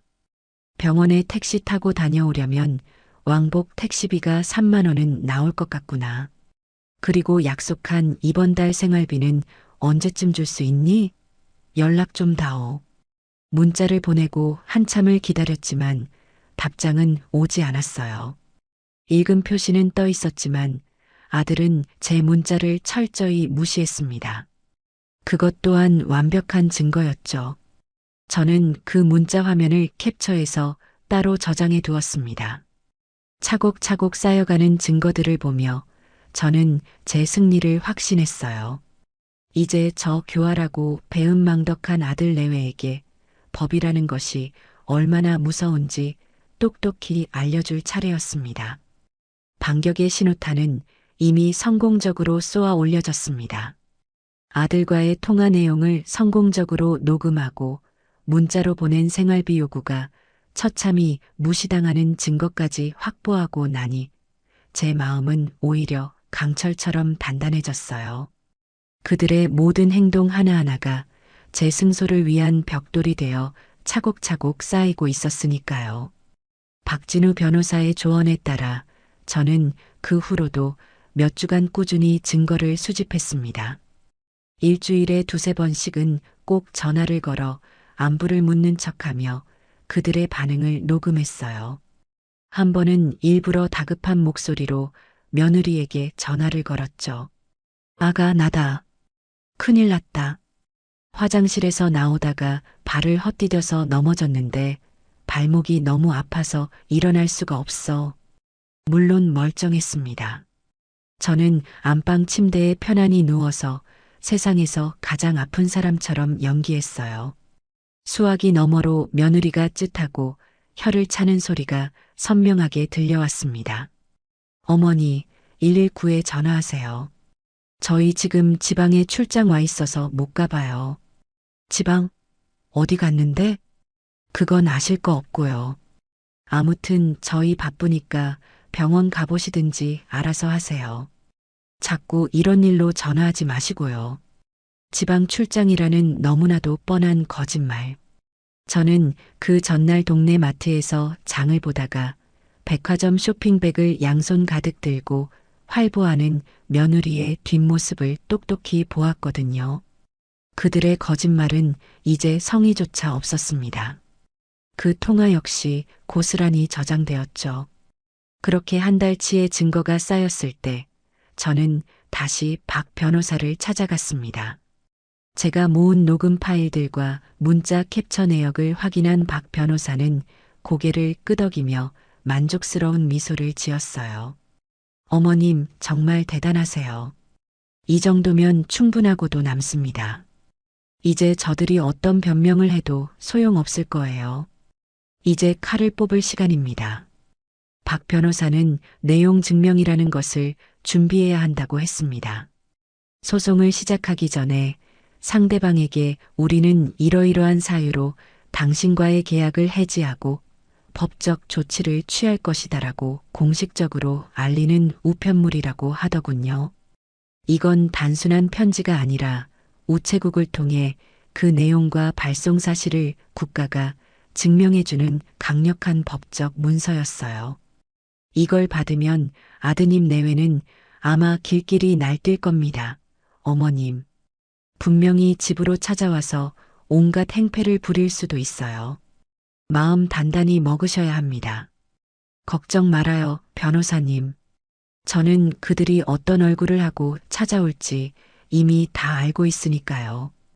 오히려 기대가 되네요. 그들의 마지막 발악을 똑똑히 기록해둬야죠. 제 말에 박 변호사는 저를 존경스럽다는 눈빛으로 바라보았습니다. 며칠 뒤 박 변호사의 이름으로 작성된 내용 증명이 아들 내외의 집으로 발송되었어요. 부담부 증여 계약의 중대한 위반에 따른 계약 해지 통보 및 소유권 이전 등기 말소 청구 소송 예고라는 무시무시한 제목이 붙어 있었죠. 그리고 정확히 이틀 뒤 제가 예상했던 폭풍이 몰아쳤습니다. 저녁밥을 막 먹고 설거지를 하고 있는데 현관문 도어록을 부술듯이 누르고 초인종을 미친 듯이 눌러대는 소리가 들렸어요. 인터폰 화면을 보니 분노로 이글거리는 아들과 며느리의 얼굴이 화면을 가득 채우고 있었습니다. 저는 조용히 스마트폰의 녹음 버튼을 켠 뒤 거실 테이블 위 눈에 잘 띄지 않는 곳에 올려두었어요. 그리고는 아무 일도 없었다는 듯 태연하게 현관문을 열어주었죠. 문이 열리자마자 며느리 미수가 삿대질을 하며 집 안으로 뛰어들어왔습니다. 아, 너 진짜 노망 났어? 지금 우리한테 뭘 보낸 거야, 이게. 며느리의 입에서 나온 첫 마디는 어머니가 아닌 야와 너였습니다. 그동안 가면 뒤에 숨겨왔던 본성이 적나라하게 드러나는 순간이었죠. 뒤따라 들어온 아들 동규는 배신감에 상처받은 비련의 주인공이라도 된 듯 울먹이는 목소리로 소리쳤습니다. 어머니, 어떻게 아들한테 이럴 수 있어요? 변호사까지 사서 이런 걸 보내요? 제가 이걸 보고 얼마나 상처받았는지 아세요?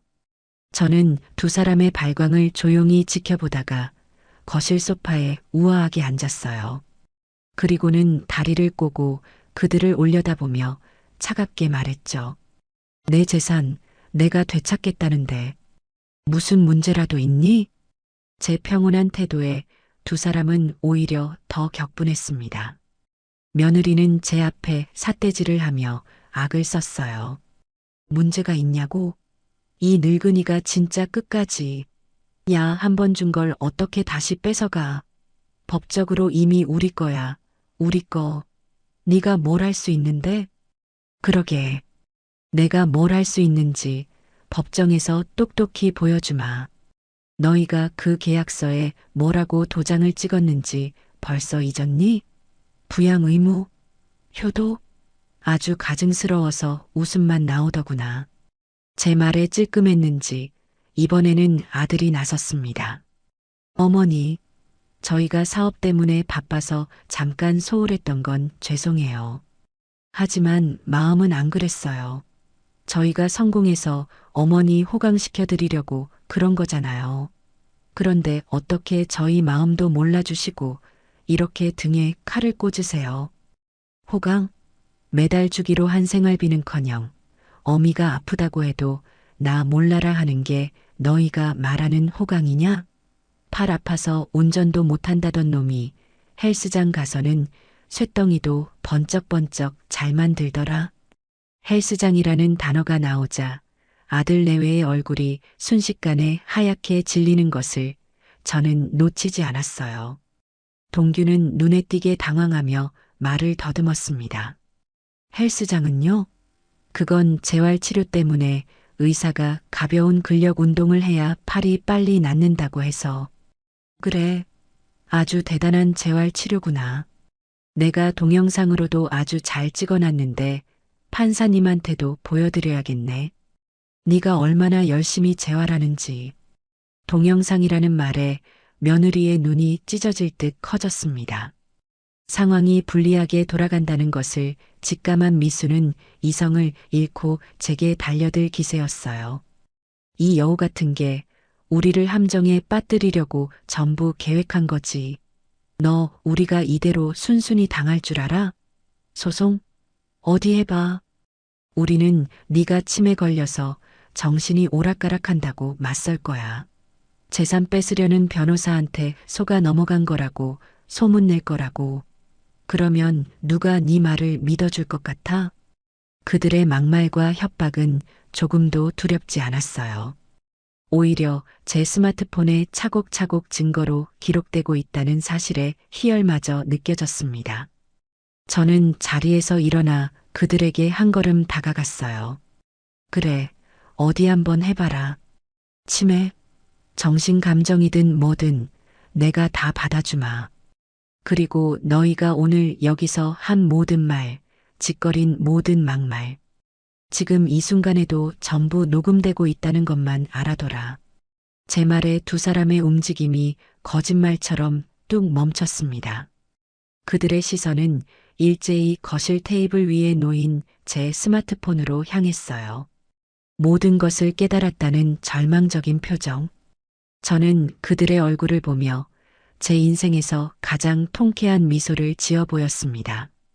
이제 볼 일 다 끝났으면 당장 내 집에서 나가. 다시는 찾아오지 마라. 앞으로는 법정에서 보자꾸나. 아들 내외는 아무 말도 하지 못하고 서로의 얼굴만 쳐다볼 뿐이었어요. 잠시 후 그들은 마치 도망치듯 비틀거리며 제 집에서 뛰쳐나갔습니다. 쿵 하고 현관문이 닫히고 집안에는 다시 정적이 찾아왔어요. 저는 테이블로 걸어가 녹음 종료 버튼을 눌렀습니다. 그리고 그 파일을 박진우 변호사에게 곧바로 전송했어요. 완벽한 증거가 또 하나 추가되는 순간이었습니다. 그 후 본격적인 법정 싸움이 시작되었어요. 제 예감은 틀리지 않았죠. 아들 내외는 며느리가 제 집에서 소리쳤던 그대로 제가 심신미약 상태에서 내린 결정이라며 증여 계약 자체가 무효라는 해괴한 주장을 들고 나왔습니다. 심지어 저를 오랫동안 돌봐온 효자 효부 행세를 하며 제가 박진우 변호사에게 속아 넘어간 것이라는 악의적인 소문까지 퍼뜨리고 다녔어요. 친척들 중 몇몇은 그 말을 믿고 제게 전화를 걸어 형님, 정신 차리세요. 어떻게 아들을 상대로 소송을 해요? 라며 저를 나무라기까지 했습니다. 기가 막혔지만 저는 일일이 상대하지 않았어요. 모든 진실은 법정에서 밝혀질 테니까요. 상대 측 변호사는 법원에 저에 대한 정신 감정을 공식적으로 요청했습니다.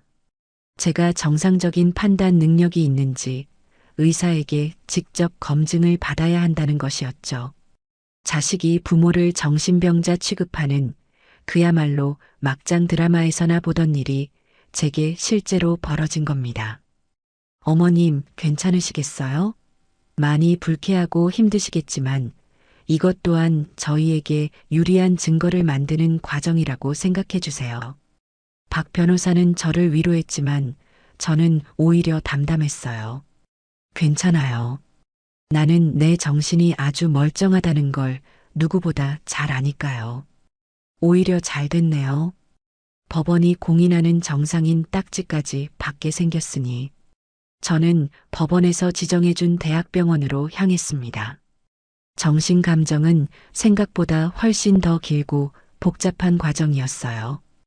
의사는 제게 어린 시절 이야기부터 시작해서 남편과의 사별, 아들을 키웠던 과정, 그리고 최근의 사건들까지 아주 상세하게 물어보았습니다. 기억력 테스트, 계산 문제, 시사상식에 대한 질문까지 마치 입시를 치르는 학생처럼 수많은 질문에 답해야 했죠. 저는 조금도 막힘없이 제 삶을 살아온 그대로 솔직하고 또렷하게 모든 것을 이야기했어요. 제가 얼마나 억척스럽게 살아왔는지, 얼마나 냉철하게 제 건물을 관리해 왔는지, 그리고 아들 내외의 배신에 얼마나 큰 상처를 받았는지를요. 검사 결과가 나오기까지는 약 2주 정도의 시간이 걸렸습니다.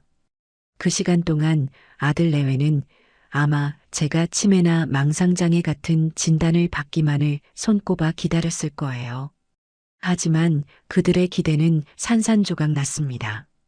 법원으로 전달된 정신감정 결과서에는 아주 명확하게 이렇게 쓰여 있었어요.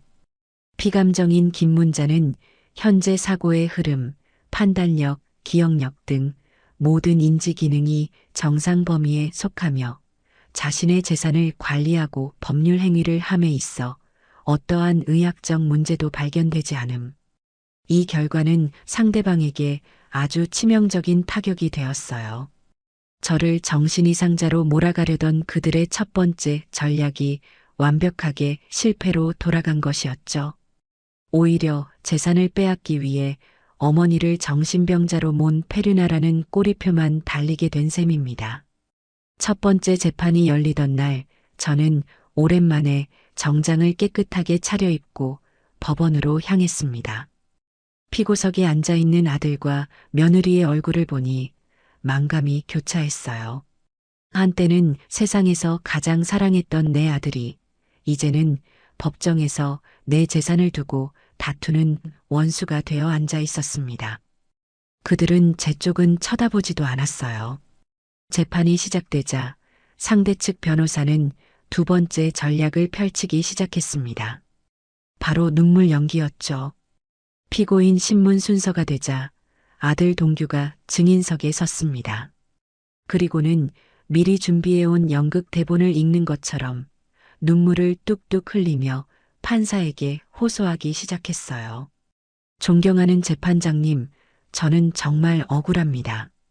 저희는 단 한 번도 어머니의 재산을 탐낸 적이 없습니다. 아픈 팔로 할 수 있는 일이 없어 좌절하던 저에게 사업은 유일한 희망이었습니다. 어머니께 성공하는 모습을 보여드려 자랑스러운 아들이 되고 싶었을 뿐입니다. 아들은 아프다던 오른팔을 붙잡으며 고통스러운 표정을 지어 보였어요. 방청석에서는 작은 탄식이 흘러나왔죠. 사업이 생각보다 너무 힘들었습니다. 밤낮 없이 일에 매달리다 보니 본의 아니게 어머니께 소홀하게 되었습니다. 하지만 저희 마음은 늘 어머니와 함께였습니다. 저희가 성공하면 가장 먼저 어머니를 편안하게 모실 생각이었습니다. 그런데 어머니께서 저희의 진심을 오해하시고 이렇게 소송까지 하시니 저는 정말 하늘이 무너지는 것 같습니다. 참으로 기가 막힌 소설이었습니다. 며느리 미수는 피고석에 앉아 손수건으로 눈가를 찍어내며 그 연극에 장단을 맞추고 있었죠. 그들의 가증스러운 연기를 보고 있자니 헛웃음이 나왔습니다. 하지만 박 변호사와 저는 아무 말 없이 그들의 쇼가 끝나기만을 조용히 기다렸어요. 아직 우리의 차례가 아니었으니까요. 우리의 손에는 저들의 모든 거짓말을 한 방에 날려버릴 아주 강력한 패가 아직 남아 있었습니다. 재판장은 다음 기일에 증거 조사를 진행하겠다며 그날의 재판을 마쳤어요. 저는 법원을 나오며 다음 재판 날이 저들에게는 심판의 날이 될 것이라고 확신했습니다. 드디어 결전의 날이 밝았습니다. 마지막 재판이 열리는 날, 저는 그 어느 때보다 비장한 마음으로 집을 나섰어요.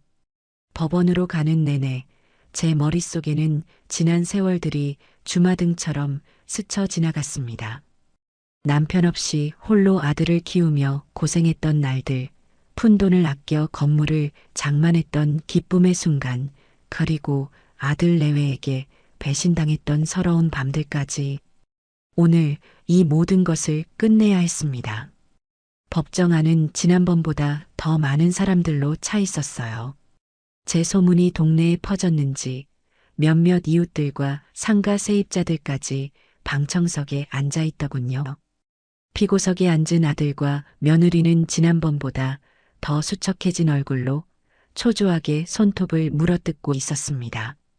재판이 시작되고 마침내 박진우 변호사가 증거를 제출할 차례가 되었어요. 박 변호사는 자리에서 일어나 차분하지만 힘 있는 목소리로 재판장을 향해 말했습니다. 존경하는 재판장님, 지금부터 피고 이동규, 김미수 부부의 주장이 얼마나 허위이고 기만적인지 명백한 증거를 통해 입증하겠습니다. 먼저 박 변호사는 그동안 아들 내외와 제가 나눈 통화 녹음 파일들을 재생했어요. 제가 아프다고 병원에 데려다 달라고 애원하는 목소리, 그리고 팔이 아파 운전을 못한다. 지방 출장 중이다라며 매정하게 거절하는 아들과 며느리의 목소리가 법정 안에 울려 퍼졌습니다. 그리고 이어서 제 집으로 쳐들어와 행패를 부리던 날의 녹음 파일이 재생되었죠. 아, 너 진짜 노망 났어? 며느리의 고성이 스피커를 통해 터져나오자 방청석이 술렁이기 시작했습니다. 치매 걸렸다고 소문낼 거다라는 협박까지 고스란히 공개되자 며느리는 고개를 푹 숙인 채 어깨를 떨었어요. 아들은 사색이 된 얼굴로 입술만 달싹이고 있었죠.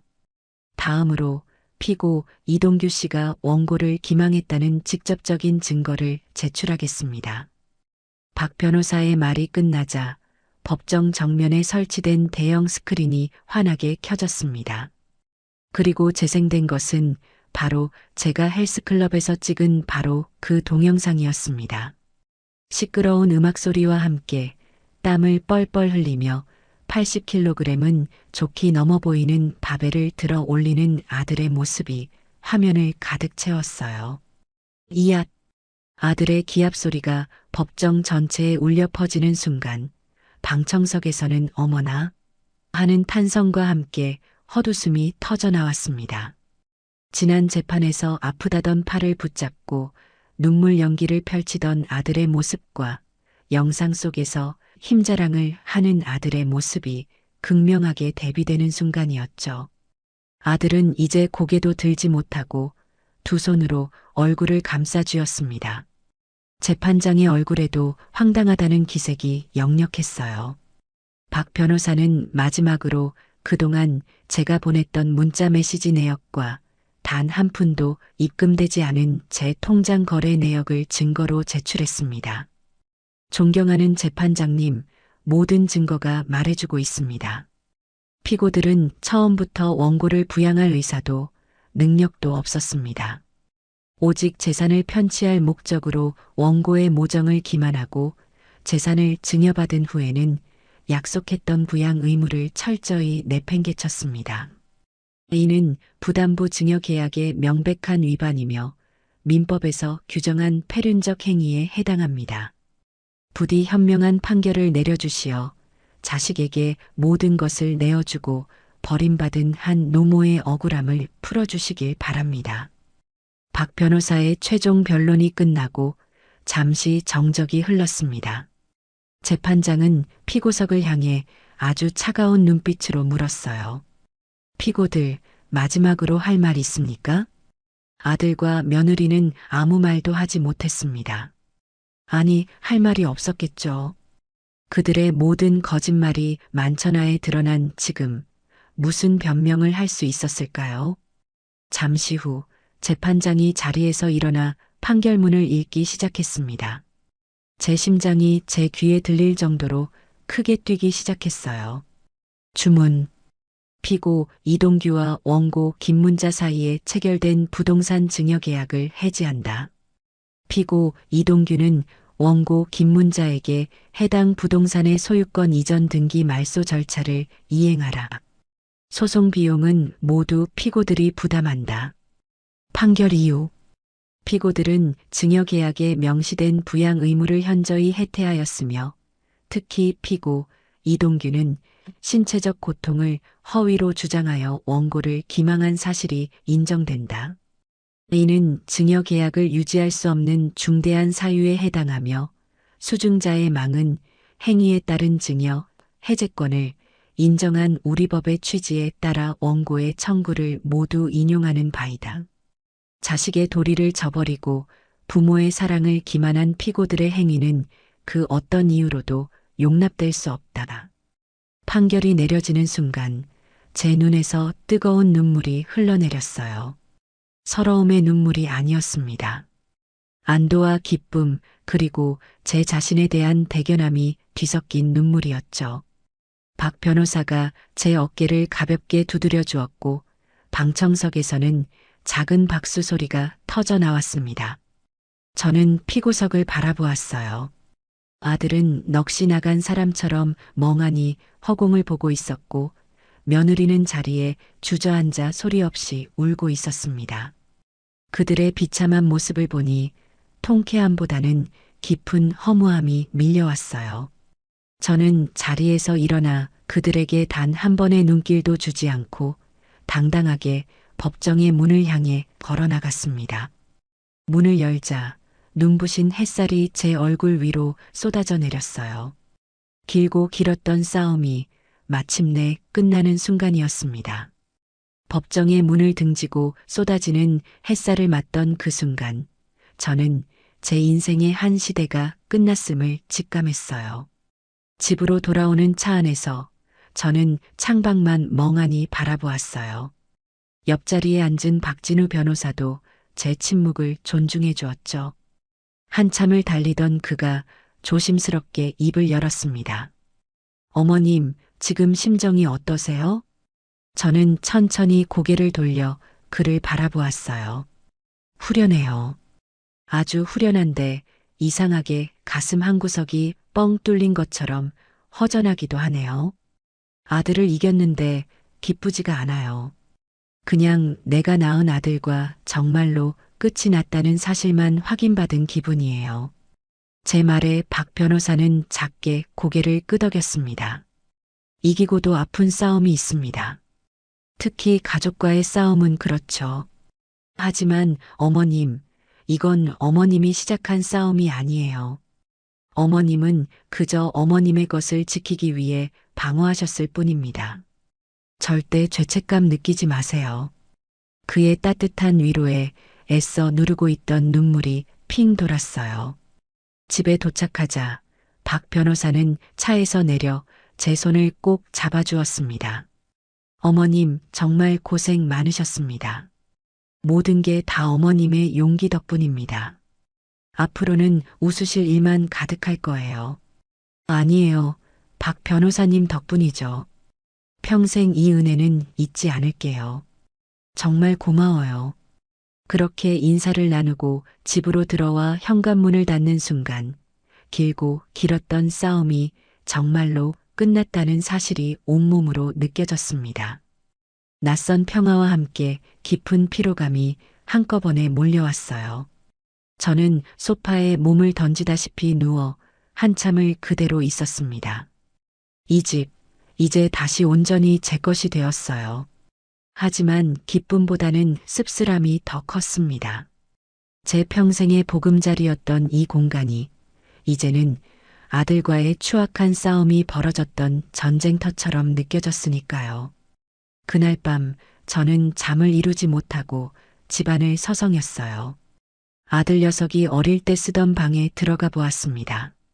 낡은 책상과 책장, 벽에 붙은 빛바랜 키재기 스티커까지 모든 것이 그대로였죠. 앨범을 꺼내 먼지를 털어내고 한 장 한 장 넘겨보았어요.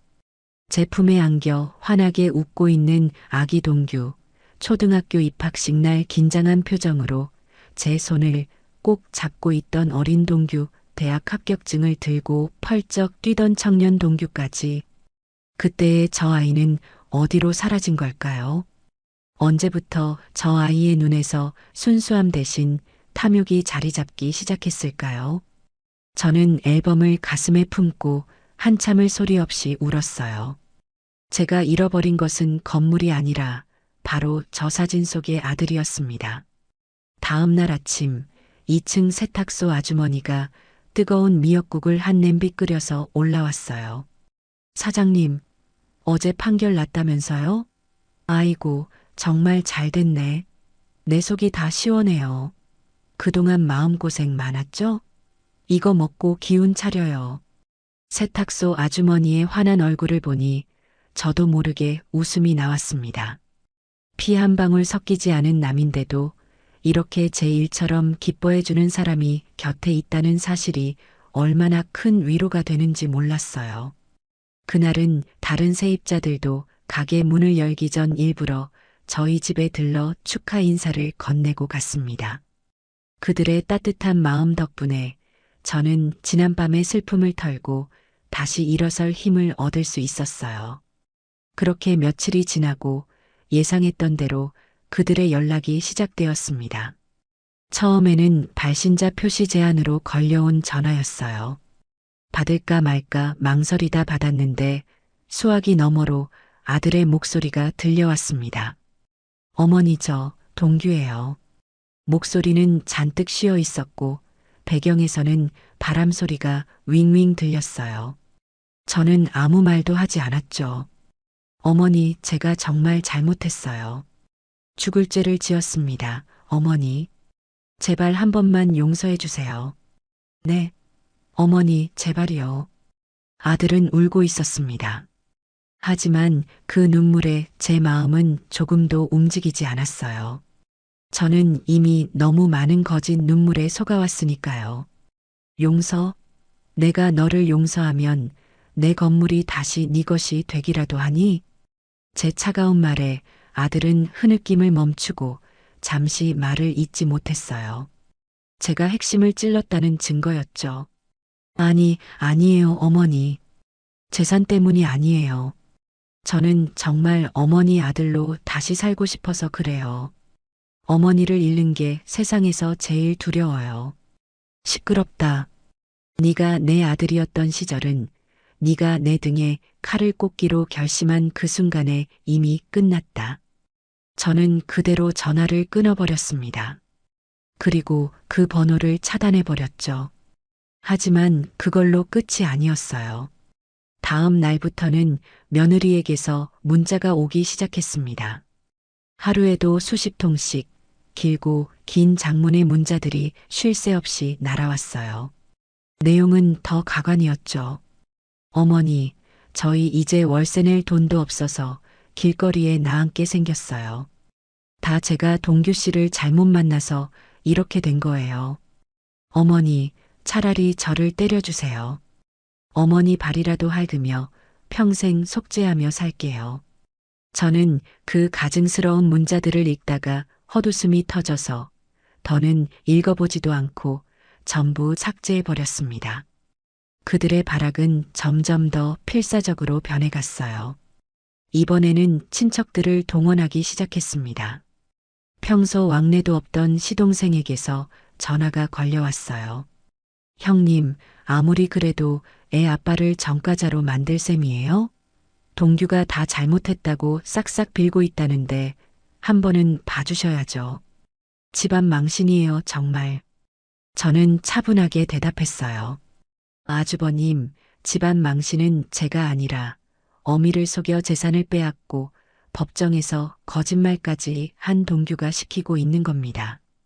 그리고 이 일에 끼어들지 마세요. 이건 저와 그 아이들 사이의 문제입니다. 다시는 이 일로 전화하지 마세요. 그렇게 모든 연락을 차단하고 나니 마침내 최후의 방법이 등장했습니다.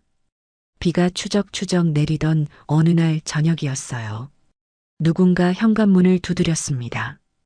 인터폰을 보니 비를 흠뻑 맞은 아들과 며느리가 고개를 푹 숙인 채 문 앞에 서 있었어요. 저는 문을 열어주지 않았습니다. 잠시 후 그들은 제 집 현관문 앞에 나란히 무릎을 꿇더군요. 저는 창문을 통해 그 모습을 조용히 내려다보았어요. 비에 젖은 생쥐꼴을 한 그들은 처량하기 짝이 없었습니다. 이웃들이 지나가다 그 모습을 보고 수군거렸지만 그들은 아랑곳하지 않고 계속해서 무릎을 꿇고 있었어요. 제가 마음이 약해져 문을 열어주기를 기다리는 것이었죠. 하지만 저는 꿈쩍도 하지 않았습니다. 오히려 거실 소파에 편안히 앉아 텔레비전을 켰어요. 1시간이 지나고 2시간이 지났습니다. 빗줄기는 점점 더 굵어졌죠. 저는 차가운 마음으로 그들을 계속 무시했습니다. 마침내 제가 거실 불을 끄자 그들은 제가 잠들었다고 생각했는지 자리에서 일어났습니다. 저는 인터폰의 통화 버튼을 몰래 눌러 그들의 대화를 엿들었어요. 아씨, 저 독한 늙은이. 끝까지 문 안 여네. 무릎 아파 죽겠네. 비만 잔뜩 맞았잖아. 며느리의 목소리였어요. 울먹이며 용서를 빌던 그 목소리는 온데간데 없었죠. 내가 뭘 했어. 소용없을 거라고. 일단 오늘은 들어가자. 옷 다 젖어서 감기 걸리겠어. 내일 다시 와보든가 해야지, 원. 아들의 목소리 또한 조금 전까지 전화로 울먹이던 그 사람이라고는 믿을 수 없을 만큼 냉정했습니다. 그들은 그렇게 투덜거리며 어둠 속으로 사라졌어요. 저는 쓴웃음을 지었습니다. 저것이 바로 저들의 본 모습이었죠. 다음 날 그들은 정말로 다시 찾아왔습니다. 이번에는 아예 작정을 하고 온 듯 이른 아침부터 제 집 문 앞에 자리를 잡고 무릎을 꿇었어요. 출근하던 이웃들이 그 모습을 보고 혀를 찼지만 그들은 고개도 들지 않았습니다. 저는 더 이상 저 추태를 보고 있을 수가 없었어요. 저는 현관문을 활짝 열고 그들 앞에 섰습니다. 어머니, 잘못했습니다. 저를 보자마자 그들은 땅바닥에 머리를 박으며 큰 소리로 외쳤어요. 주변 사람들이 모두 쳐다볼 정도로 큰 소리였죠. 동정심을 유발하려는 아주 저급한 연기였습니다.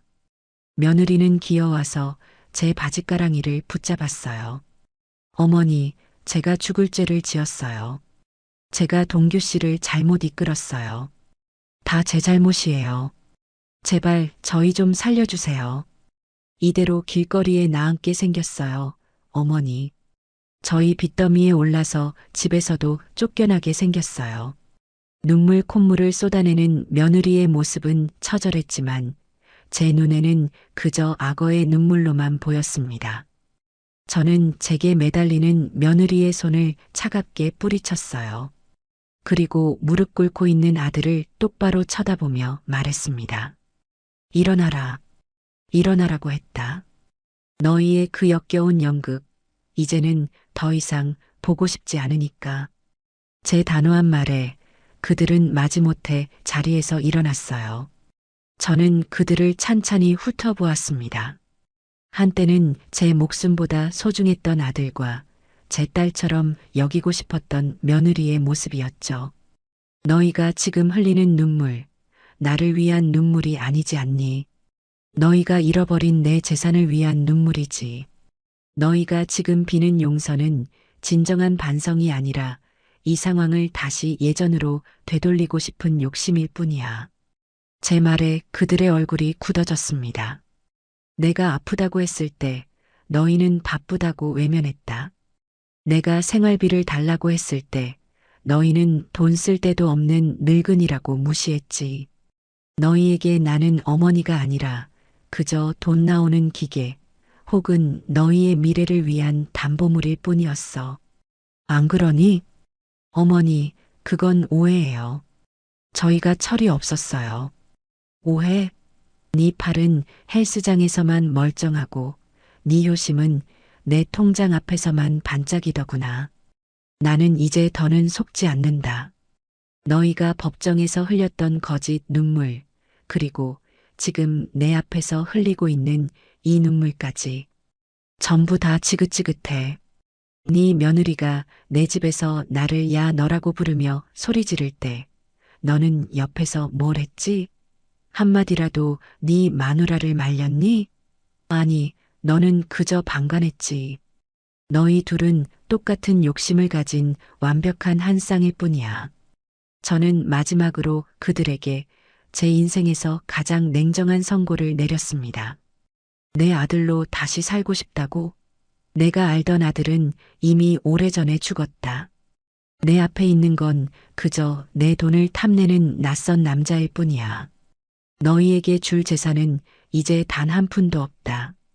그리고 너희를 용서할 마음 또한 눈꼽만큼도 없어. 이제 너희 힘으로 한번 살아봐라.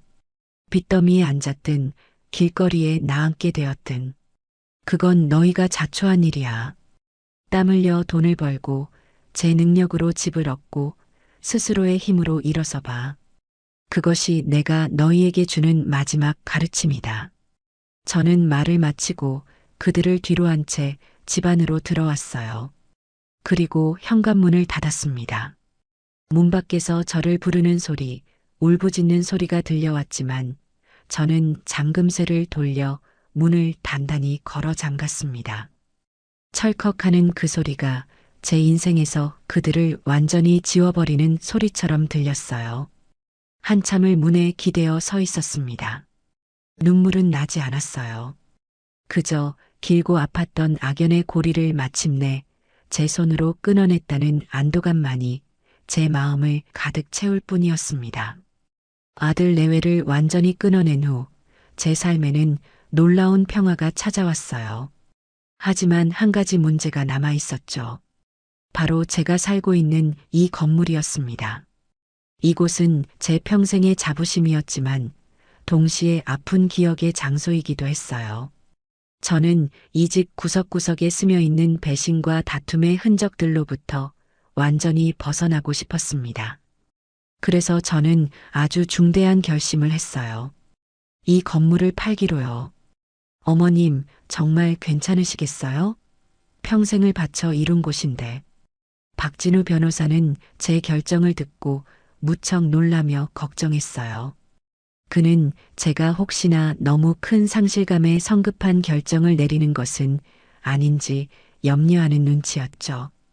괜찮아요. 박 변호사님, 이 건물은 제게 성공의 상징이기도 했지만 이제는 실패의 상징이 되어버렸어요. 자식 농사에 처절하게 실패했다는 징표요. 이 건물을 볼 때마다 그 녀석들의 얼굴이 떠오를 테고 평생 그 기억에 갇혀 살고 싶지는 않아요. 재산보다 더 중요한 게 내 마음의 평화라는 걸 이제야 알았네요. 돈은 있다가도 없고 없다가도 있는 것이지만 한번 무너진 마음은 다시 세우기가 어려운 법이니까요. 제 단호한 결심에 박 변호사는 더 이상 반대하지 않고 묵묵히 고개를 끄덕여 주었습니다. 저는 곧바로 가장 믿을 만한 부동산에 건물을 내놓았어요. 위치가 좋아서인지 다행히 금방 좋은 임자가 나타났습니다. 계약서에 도장을 찍고 목돈이 통장에 들어오던 날 저는 시원섭섭한 마음에 한참을 은행 창구 앞에 서 있었어요. 제 젊음과 맞바꾼 돈이었죠. 이제 이 돈으로 저는 오롯이 저만을 위한 새로운 인생을 시작하기로 했습니다. 가장 먼저 한 일은 이사를 가는 것이었어요. 저는 복잡한 서울을 떠나 바다가 보이는 조용한 남쪽 도시의 아담한 아파트를 하나 구했습니다. 부동산 중개인을 따라 몇 군데를 둘러보다가 한 아파트의 베란다에 서는 순간 저는 이곳이라는 것을 직감했어요. 창문을 열자 시원한 바닷바람과 함께 짭조름한 갯내음이 밀려들어왔고 눈앞에는 끝없이 펼쳐진 푸른 바다가 반짝이고 있었죠. 그 풍경을 보는 순간 제 마음속의 응어리들이 전부 씻겨나가는 기분이었습니다. 이삿짐이라고 해봤자 낡은 가구 몇 개와 옷가지가 전부였어요. 저는 묵은 감정을 정리하듯 낡은 것들을 모두 버리고 새로운 가구들로 집을 채웠습니다. 제 취향이 고스란히 담긴 저만을 위한 공간이었죠. 하얀색 소파와 원목 식탁을 들이고 창가에는 예쁜 화분들을 놓았어요. 제 인생에서 처음으로 누구의 아내나 엄마가 아닌 김문자라는 사람의 공간을 갖게 된 겁니다. 이사를 마친 뒤 저는 제 인생에서 가장 큰 사치를 부려보기로 했어요. 바로 해외여행이었습니다. 평생 비행기 한 번 타보지 못하고 아등바등 살아온 제 자신에게 주는 선물이었죠. 첫 여행지는 따뜻한 지중해가 있는 그리스였습니다. 텔레비전에서만 보던 파랗고 하얀 산토리니의 풍경 속에 제가 직접 서 있다는 사실이 믿기지 않았어요. 뜨거운 햇살을 맞으며 골목길을 걷고 맛있는 음식을 먹고 처음 보는 외국인들과 눈인사를 나누는 모든 순간이 꿈만 같았습니다. 저는 그곳에서 제 나이를 잊고 마치 20살 처녀가 된 것처럼 웃고 떠들었어요.